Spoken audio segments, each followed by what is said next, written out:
자, 이봉호 이동환의 맨 투맨. 예. 진짜 오랜만이야. 진짜 오랜만이야. 진짜 오랜만입니다. 저희 뭐 네. 한 2달 된 것 같아요. 둘이서 2달 넘은 것 같은데? 둘이서 한 거는 진짜 네. 2달 넘은 것 같아요. 사실 우리가 진짜. 별로 안 했지만 별의별 시도는 다 하거든요. 그쵸. 서로 예. 이제 카메라 안 쳐다보고 대화도 해보고 아니면 반말 진짜 우리 그냥 대화하듯이 그쵸. 해보고. 그렇죠. 이번에 잡은 방향은 보이는 라디오 같은 느낌으로. 예. 그러니까 사실 뭐 시청자분들께서는 좀 네. 당혹스러우시겠지만은 지난번 저희 두 명이서 한 거에 대해서 제 주변에서는 그 음질이 좀 더 좋았으면 좋겠다. 맞아요. 이게 소리가 많이 좀 샌다 이런 네. 얘기가 많았어요. 몰입이 안 되더라 이런 얘기도 많았었고, 그리고 또 저와 봉호 씨는 그 어떤 팟캐스트 방송을 굉장히 오래 해온 사이라서 그렇죠. 사실 이게 되게 사실은 저희 되게 익숙한 뭐랄까요 포지션이랄까요 사실 이런 우리 형태의 입장에서는 방송이 마이크 앞에 놓고 예. 이렇게 대화하는 게 정말 익숙하죠. 그렇죠. 장점 예. 중에 하나인 거죠. 그래서 예. 그냥 이렇게 된 거 보이는 라디오 느낌으로 하자. 예, 저희 둘이 늘 편하게 하던 거 그냥 그쵸, 그대로 그쵸. 해보자. 이런 느낌으로 한번 시도를 해보도록 하겠습니다. 자, 일단 뭐 우리 오랜만에 둘이 만난 이유는 둘이 한번 좀 얘기를 한번 해볼 거예요.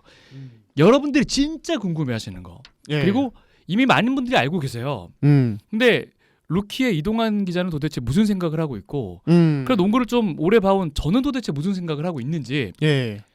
휴스턴 로켓츠의 극단적인 스몰 라인업에 대해서 한번 이야기 나눠볼까 합니다.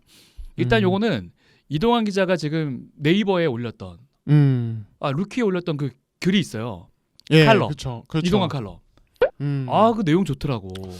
예, 뭐 사실 잡지에 실기 위해서 급하게 조금 올린 감도 있는데, 네. 예, 근데 아무튼 저도 이제 예상을 못했던 글이에요. 그러니까 이런 글을 쓰게 되는 날이 그렇죠.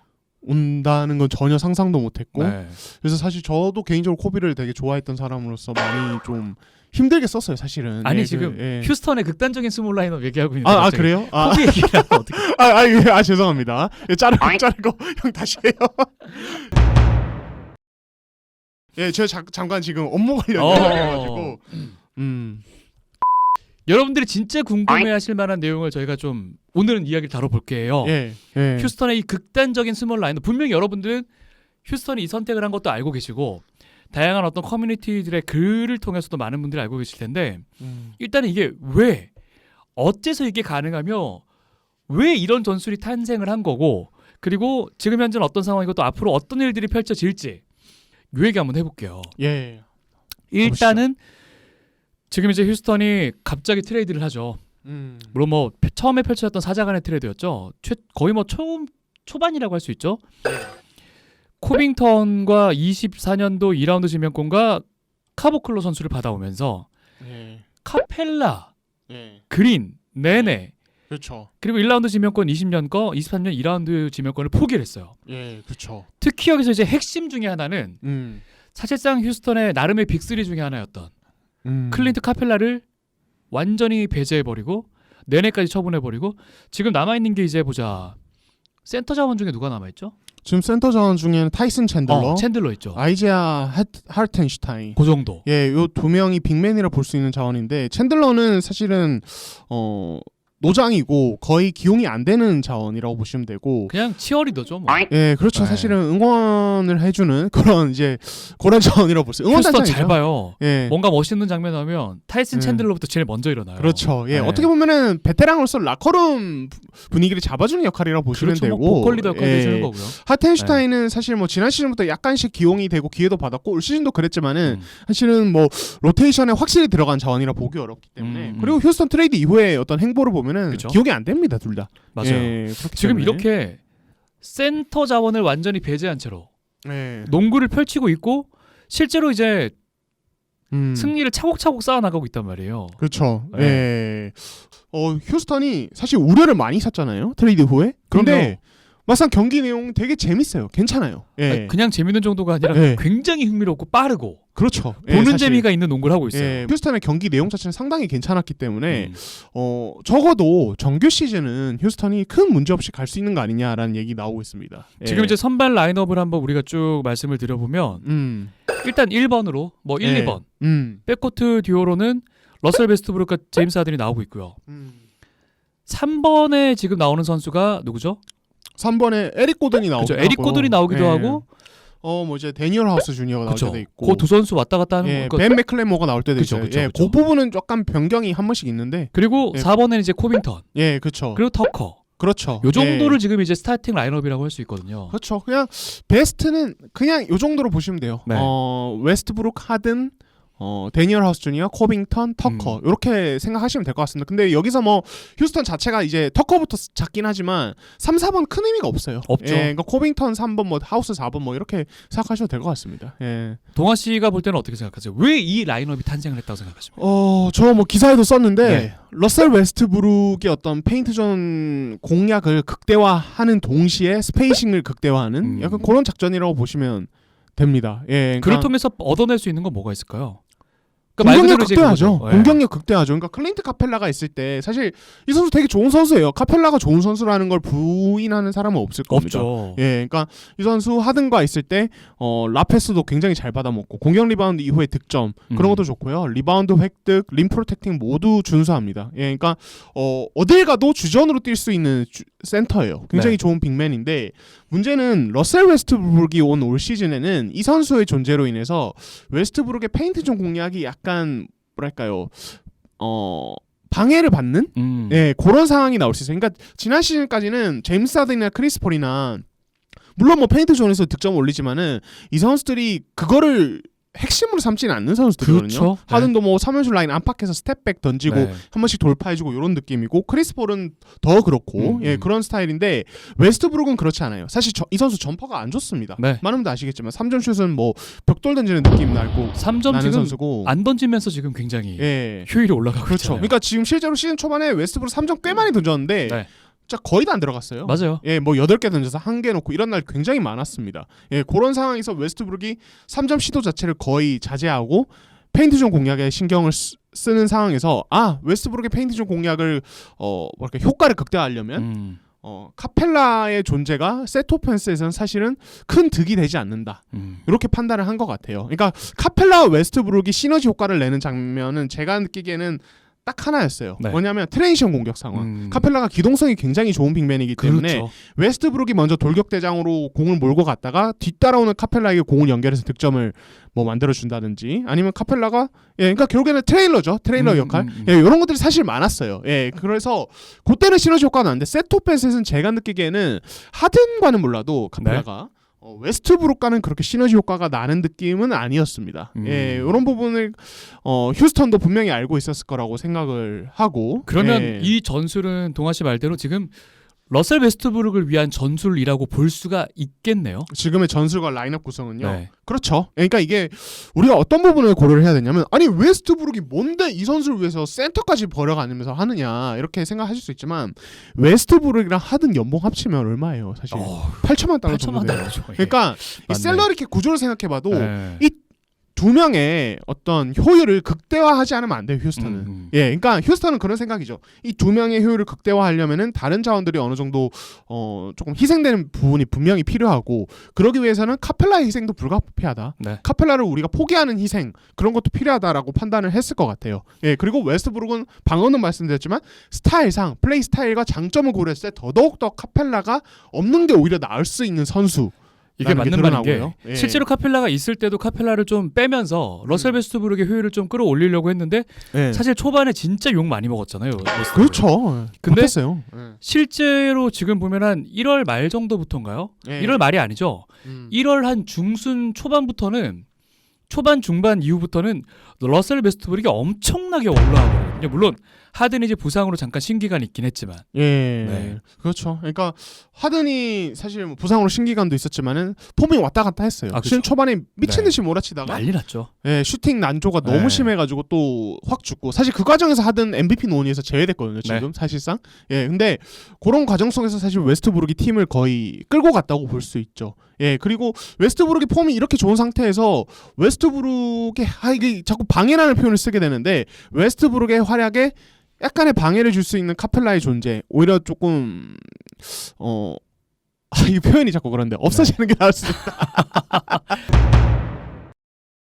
근데 예. 실제로 경기를 보는 이 팬들 입장에서는요. 시원시원하고 재밌거든. 그렇죠. 그러니까 넓게 쓰잖아요. 그러니까 네. 웨스트브룩이 가장 잘하는 게 돌파 후에 직접 득점 혹은 돌파 후에 킥아웃 패스예요. 그렇죠. 이게 웨스트브룩의 최대 장점이에요. 네. 사실은 그 엄청난 운동력과 활동량, 스피드 이런 것들을 활용해서 그거를 극대화하려면은 외곽에 공수 4명이 서 있는 게 3명 있는 것보다는 더 좋죠. 예, 카펠라가 어설프게 제가 기사에도 썼지만 덩크 스팟 그렇죠. 그 이제 베이스 라인과 페인트 존 라인 사이에 그 쇼코너에 있는 것보다는 그 선수가 다른 선수로 바뀌어서 포워드로 바뀌어서 외곽에 궁수로 서 있는 게 4명이 이렇게 쭉 서 있는 게 웨스트브룩의 어떤 그런 킥아웃 패스 효율까지 높여줄 수 있는 방안이라고 휴스턴도 판단했고 실제로 그 부분은 많은 분들이 동의를 하실 것 같아요. 예. 실제로 이 라인업의 가장 단점 중에 하나가 그러면 센터가 없겠으니까 골 밑에 대한 어떤 골 밑이 굉장히 약해지는 걸 수도 있잖아요. 그렇죠. 여기에 대해서는 어떤 지금 보이는 보강이 아니라 그 부분에서 어떻게 생각하세요 지금? 예, 그러니까 지금 이제 센터라는 네. 그 두 글자로 우리나라 팬들 사이에서 이행시가 유행하더라고요. 센터는 터커다. 센터. 그렇죠. 예, 그리고 휴스턴에 센터 있다. 그렇죠. 예. 어디라고요? 토요타 실제로 이제 레이커스 전을 얘기를 해보면 좀 레이커스가 좀 안일하게 나갔다는 생각이 들었거든요. 물론 휴스턴이 굉장히 발빠른 어떤 이런 부분들의 대처를 잘 못한 것도 있고. 그러니까 의미를 있게 봐야 될 것은 레이커스전, 유타전, 그렇죠. 그리고 보스턴전이라고 봐요. 예, 그리고 그 경기들을 보면은 뭐 상대 빅맨에 그렇게 힘겨워하는 느낌은 없는. 그러니까 그런 거예요. 레이커스전이나 유타전이나 사실 AD나 고베어의 어떤 높이를 이용한 득점에 좀 고전하긴 했어요. 그러니까 그걸 못 막아냈어요, 사실. 그러니까 오펜스 리바운드도 많이 주더라고요. 예, 그렇죠. 네. 그러니까 휴스턴이 집중하고 있는 부분은 그거예요. 사실 그렇게 라인업이 작으면 키가 작으면 이거는 플레이로 극복하는데 한계가 있어요. 분명히 단점이 나타납니다. 예, 근데 그 단점보다 우리가 이 라인업으로 가져갈 수 있는 장점이 더 크다면은 이득이라고 보는 거고 휴스턴은. 예, 그렇다면 그 단점보다 장점을 더 크게 만들 수 있는 게 뭐냐? 두 가지 방향이 있죠. 단점을 최소화하거나 그렇죠. 장점을 극대화하거나. 올리거나. 예. 근데 단점을 최소화하는 방안은 그럼 뭐냐? 일단은 리바운드 싸움에서는 최대한 박스아웃에 집중합니다. 모든 선수들이. 전 예. 지금 이 얘기하고 싶었던 게 휴스턴은 진짜 몸빵이 되는 선수들이 진짜 많아요. 그러니까 예를 들자면 예. 터커, 그렇죠. 하든도 굉장히 성체가 엄청 굵잖아요. 그리고 에릭 고든도 진짜 탄탄하고 거기다 코빙턴까지 가세를 해버리니까 오히려 신장차를 좀 힘으로 극복하는 듯한 느낌이 좀 들긴 하더라고요. 예, 그렇죠. 그러니까 휴스턴의 PJ 터커가 왜 센터냐? 그러니까 코빙턴이 사실 더 크거든요. 그렇죠. 근데 왜 터커가 센터냐? 이거에 대해서 좀 말씀을 드리자면 말씀하신 힘이 좋기 때문이에요. 예, 그러니까 휴스턴이 사실 그런 터커가 센터가 뛰는 스몰 라인으로 쓴 게 이번이 처음이 아니에요. 네. 원래 써왔어요. 그렇죠. 다만 주전 라인업부터 그렇게 구성하지 않는 경우가 대부분이었다는 거죠. 그거였지. 예, 그러니까 휴스턴의 과거와 지금의 차이, 트레이드 전과 지금의 차이는 터커가 센터인 라인업을 48분 동안 돌리느냐, 사실상 그렇지 않느냐의 차이일 뿐이지 휴스턴이 그 라인업을 안 쓴 건 아니에요. 늘. 예. 실제로 이제 덴토니 감독이 그 얘기도 했었죠. 그 5년 동안 가장 강력한 라인업이 뭐였냐? 골든 스테이트의 데스 라인업. 그렇죠. 네. 예. 그때 골든스테이트 데스 라인업. 사실 저는 케빈 듀란트 오기 전을 일단 먼저 언급하고 싶어요. 네. 커리 제외하면 나머지 4명 한 2m 안팎.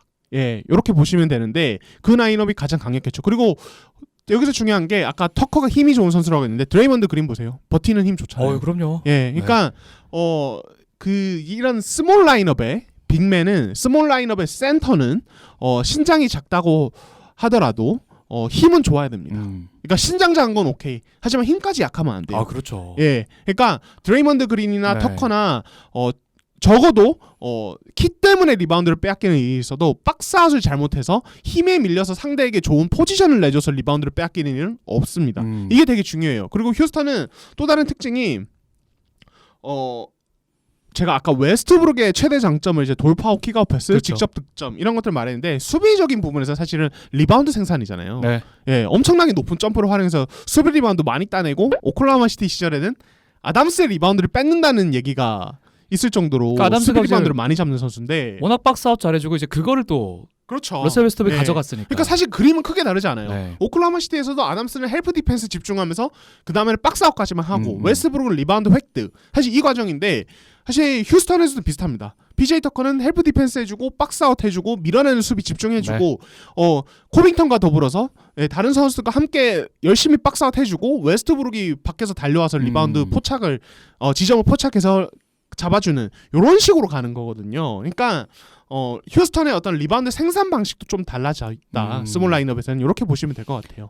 저는 이제 힘 얘기하니까 또 한 가지 좀 이제부터는 좀 휴스턴의 앞으로를 좀 얘기를 해봐야 될 것 같은데 예, 힘이라는 게 무한정 있는 게 아니잖아요. 그렇죠. 체력이라는 게 무한정 있는 게 아니고 거기다가 휴스턴 같은 경우는 굉장히 극단적으로 적은 인원수의 예, 로테이션을 돌린단 말이죠. 그렇죠. 7인 혹은 8인으로 계속 돌리는데 예, 그래도 최근에는 한 1, 2분씩 뛰게 하면서 한 10인 정도로 늘리긴 했던데 예, 이게 과연 장기적으로 봤을 때 과연 휴스턴의 예. 앞으로의 모습 과연 플레이오프의 어떤 좀 더 정적인 농구로 변하잖아요. 예, 템포가 늦어지고. 그렇죠. 예. 이거를 어떻게 뚫고 나갈 것인지. 사실 그게 관건이에요. 예. 그러니까 플레이오프가 되면은 경기 템포도 좀 늦어지고 미드레인지 게임이 그래서 더 중요해진다는 그렇죠. 인식이 있잖아요. 예. 사실 실제로 그랬던 것 같고. 실제로 예.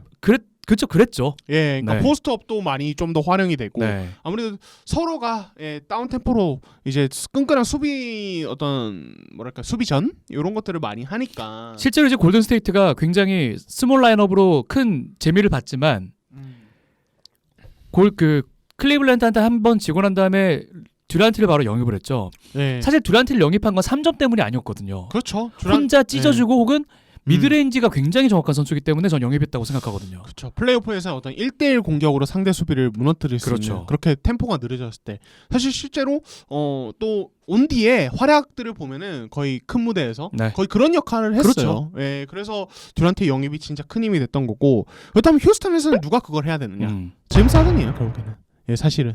예, 그러니까 플레이오프에서는 웨스트브룩의 어떤 뭐랄까요 활동 반경 그리고 업템포 공격이 줄어들 수밖에 없어요. 이거는 어쩔 수 없는 거예요. 그렇죠. 그러니까 휴스턴이 그렇게 하고 싶어도 그러니까 웨스트브룩의 스피드를 최대한 살리고 싶어도 어쩔 수 없이 좀 늦어지게 됩니다. 템포가. 예, 그런 상황에서는 제임스 하든이 역할을 하는 거죠. 그러니까 트랜지션 공격은 러셀 웨스트브룩 느린 템포에서는 제임스 하든이 공격을 맡아주는 거죠. 하든이 올 시즌에 트랩 수비를 굉장히 많이 만나고 있습니다. 네. 예, 그러니까 그런 상황에서 이런 트랩 수비를 패스 한두 번 두세 번으로 뚫을 수 있는 건 사실 공간을 넓게 쓰는 게 최고거든요. 예, 사실 이런 이제 트랩 수비를 카펠라의 페인트존 득점으로 연결하기 되게 어려워요. 그렇죠. 왜냐면은 하든이 트랩 수비를 당하는 지점은 하프라인 넘어오자마자예요. 거의. 바로죠. 아니면 뭐 45도 3연슛 라인 앞쪽 되게 노골적이에요. 왜냐면 1대1 상황으로 두면은 거의 웬만하면 득점을 만들어버릴 수 있는 선수이기 때문에 이게 상대 수비수의 능력과 별개로 그냥 자기가 득점을 꽂아버리기 때문에 이제 도미노가 좀 맞춰지네요. 예. 하든이 그런 트랩 수비를 받게 되니까 러셀 웨스트브룩 영입을 했죠.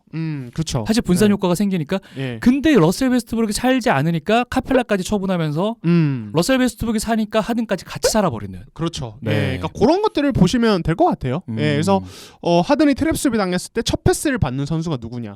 웨스트브룩이 받았을 때는 바로 일단은 림 돌진을 일단 노리겠죠. 예. 그럼 뭐 데니얼 하우스 주니어나 뭐 웨스트브룩이 벤치에 있다고 가정했을 때 오스틴 리버스 같은 선수들이 보면은 찢을 서로 수 있죠. 예, 3연슛 라인 밖에 서서 네. 패스를 돌릴 수도 있고 먼저 그쵸, 한번 그쵸. 찍고 패스를 할 수도 있고 이런 식의 어떤 하든이 트랩 수비를 당했을 때 나머지 4명이 또 공간을 넓게 쓰는 효과까지 봐야 돼요. 재밌다. 예, 그러니까 하든이 트랩 수비 당하는 지점에서 어떤 나머지 선수들의 스페이싱 네. 혹은 웨스트브룩이 림까지 돌진했을 때 어떤 나머지 선수들의 스페이싱 모든 면에서 이 휴스턴 스몰 라인업은 스페이싱에 어떤 중점을 뒀다고 볼 수 그렇죠. 있겠죠. 예. 그렇다면 아까도 다시 얘기 돌아갈게요. 플레이오프 때 가서 과연 힘이 빠지진 않을까. 예. 안 그래도 로테이션도 적게 하는 팀이고. 근데 저는 네. 요게 이거 제 개인적인 생각인데 개인적인 생각 궁금해요. 그런 부분은 네. 일종의 편견이라고 생각해요. 음. 사실은 휴스턴의 수비법 있잖아요. 로테이션 수비 많이 하니까 빠른 선수들이 그렇게 보이는 건데 사실 휴스턴의 수비는 NBA 모든 팀들의 어떤 수비 중에 가장 단순해요. 이게 사실은 되게 커요. 그러니까 뭐냐면 휴스턴은 리그에서 가장 노골적으로 스위치 수비를 하는 팀이거든요. 네. 예, 근데 이 스위치 수비를 했을 때 단점이 만들어질 수 있는 부분이 너무 작은 선수가 너무 큰 선수를 막았을 때, 그렇죠. 혹은 너무 큰 선수가 너무 작은 선수를 밖에서 막을 때예요. 그러니까 미스매치 상황인 거죠. 그렇죠. 네. 예, 근데 휴스턴은 노골적으로 스위치 수비를 많이 하기 때문에 그런 미스매치 상황을 필연적으로 맞이할 수밖에 없는데 네. 카펠라가 없을 때 2m대에 비슷비슷한 선수들이 그런 식으로 스위치 수비를 하면은 사실은 어느 쪽에서도 미스매치고 어느 쪽에서도 미스매치가 아닌 상황이기 때문에 그렇죠. 굳이 헬프 디펜스를 갈 이유가 없어요. 실제로 고베어나 그런 AD 상대일 때 휴스턴의 모습 보면은 더블팀 안 갈걸요? 인사이드로? 안 가요. 예. 안 그러니까 가요. 스위치 네. 수비한 다음에 그냥 그 선수가 작아도 끝까지 네. 버티는 거예요. 더블팀 한 다음에 어떤 이후에 상대의 어떤 패스에 당하지 않고 그냥 혼자 막으라는 거예요. 예, 그게 휴스턴의 컨셉이에요. 그리고 굉장히 단순해요. 그러니까 스크린 2중 3중 스크린에 대해서 그냥 스위치 이렇게만 돼버리니까 제가 볼 때 이렇게 받아들여도 될까요? 예. 이 점은 그냥 줘라. 아 그렇게 볼 수도 있죠. 네. 예. 그리고 또 그렇게도 볼 수 있고 또 다른 거는 수비에서 오히려 그러니까 자꾸 스위치 수비를 하고 자기보다 큰 선수를 막는 상황이 벌어지기 때문에 좀 에너지 소비가 많다고 볼 수 있지만은 그쵸. 선수들이 수비 때문에 스트레스 받을 일이 없어요. 엄청난 집중력을 요하는 수비법까지는 아니거든요. 스위치 한다면 내 앞에 자기 있는 앞에 있는 한 명만 선수만 막으면 돼요. 막으면 되니까. 예. 그치? 그러니까 수비 시의 어떤 집중력이 상대적으로 덜 요구되기 때문에 이것이 오히려 경기 전체의 공격 코트에서의 어떤 집중력으로 이어질 수 있다. 야. 예. 이게 사실 덴토니가 늘 말하는 부분이거든요. 네. 수비를 그런 식으로 좀 쉽게 하면은 공격에서 더 오히려 기량이 올라갈 수 있다. 2차 산업 보는 것 같아요. 아. 컨베이어 벨트 쫙 돌아가면서 그냥 딱딱, 딱딱 내 거만 딱딱, 딱딱 예. 하잖아요. 그렇죠. 그런 느낌도 예. 들고. 근데 저는 이제 반박하고 싶은 거죠. 음. 작년 물론 하든 입장에서는 러셀 베스트북이라는 엄청난 선수가 와버렸기 때문에 크리스 폴이랑 좀 다르죠. 또 퍼지면 어떡하나. 저는 이게 걱정 안 날 수가 없을 것 같아요. 수비뿐만 아니라 공격에서도 굉장히 많은 움직임을 가져가는 게 휴스턴인데 특히나 다시 한번 얘기하지만 로테이션을 적게 가져가는 팀이면 또 지난해 왜 무너졌어요. 하든이 체력 방전됐잖아요. 예. 그러니까 하든의 그 부분은 사실 웨스트브룩이 좀 채워줘야 되고, 예, 그러니까 그래서 저는 다른 팀들의 어떤 수비 전술이나 이런 것들 보면 굉장히 복잡하고 로테이션 수비도 굉장히 많고 더블팀, 헬프 디펜스 그렇죠. 그런 원칙들이 되게 많아서 뭐 해질 할 건지 예, 뭐 이런 것도 다 있고. 그렇죠. 예, 네. 그러니까 제가 말하는 게 그거예요. 오히려 그게 체력 소모가 더 많을 수도 있어요. 토론토나 이런 팀들은 존 디펜스도 되게 많이 쓰죠. 예, 막 트라이앵글 2도 쓰고 막 예, 되게 많이 써요. 매치업 돈도 쓰고 이러는데 그러니까 사실 휴스턴이 지금 선수들이 다 작고 빨라서 많이 뛰는 것처럼 이제 보이는 그런 게 있는데 다른 팀도 똑같아요, 사실. 예, 그 로테이션 수비는. 근데 다른 팀은 한 명이 빅맨이어서 한 명이 덜 뛰어다닐 뿐이에요. 느리니까. 저는 그렇게 말을 하고 싶어요. 저는 체력적으로 걱정했던 동아 씨는 그렇지 않을 수 있다. 예, 그러니까 그 부분은 저는 네. 사실 크게 예. 또 다른 걱정 그냥 플레이오프 관련해서 휴스턴은 어쨌든 이제 3점을 되게 많이 던지는 팀이었는데 네. 앞으로도 되게 많이 던질 거란 말이에요. 그게 팀 컬러니까. 네, 근데 네. 휴스턴이 2017년이었나요? 골드스테이트와의 플레이오프에서 서부 결승에서 거의 잡을 뻔하다가 졌죠. 네. 예, 그때를 돌이켜 보면은 사실 크리스 폴의 뭐 햄스트링 부상 6차전 막판? 5차전 막판이었죠. 5차전 막판 크리스 폴의 햄스트링 부상이 되게 컸지만은 7차전만 놓고 봤을 땐 3점이 말도 안 되게 안 들어갔어요. 네, 맞아요. 그러니까 기회는 계속 났어요. 그렇죠. 네. 근데 오픈 다 안 들어갔어요. 그치. 말도 안 되게 안 들어갔어요. 네. 20몇 번 연속 놓쳤었나? 뭐 그렇게 기억을 하는데 그런 상황이 플레이오프에서 벌어졌을 때의 어떤 타격은 여전히 남아 있거든요. 예. 쉬운 득점을 하기가 어려질 수 있으니까. 그렇죠. 네. 예. 그래서 이런 부분은 계속 안고 가야 된다. 휴스턴이 이 스몰 라인업을 가지고 갈 때 계속 오케이 우리 3점 양궁 부대로 농구할 거야라고 지금 더 확실하게 선언한 거랑 마찬가지이기 때문에 예. 숫자를 믿는 것 같아요. 어떤 그쵸. 3점 예. 슛 같은 경우도 계속 발전하고 있고 사실 30% 후반대에서 나름대로 머무르고 있잖아요. 예. 그 상황에서 이런 부분들을 좀 가져가는 게 아닌가 하는 생각도 들고 동아 씨가 그 칼럼에도 썼지만 이 위대한 이 놀라운 도전이 어떻게 결말을 지을지가 진짜 궁금해지네요.